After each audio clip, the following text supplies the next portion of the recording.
গুঁড়া মাছ রান্না করব, তো এজন্য চুলাতে প্যান বসিয়ে তেল দিয়ে এর মধ্যে পেঁয়াজ দিয়ে দিয়েছি। আর এখানে আমি শুধু টমেটো ব্যবহার করব, আলু টালু কিছুই দেবো না, এই জন্য পেঁয়াজটা একটু বেশি দিয়েছি।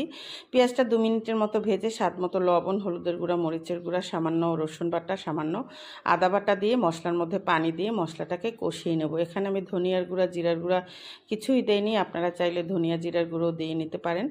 তো আমি সব সময় গুঁড়া মাছ রান্না করলে সব মশলা একসঙ্গে দিয়ে হাতে মাখিয়ে রান্না করি। আজকে একটু এভাবে রান্না করলাম, এভাবেও খুবই টেস্ট হয়, দুইভাবেই খুবই মজা হয়।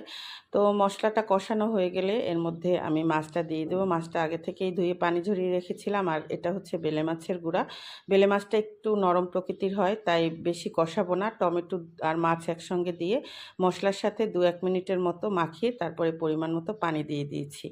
আর এটা কিন্তু খুব সহজেই হয়ে যায়, 6-7 মিনিটের মধ্যেই এটা হয়ে গেছে। মাছটা যেহেতু নরম, তো ধনেপাতা কুচি, কাঁচামরিচ দিয়ে আমি ভালোভাবে নেড়েচেড়ে এটাকে উঠিয়ে ফেলেছি।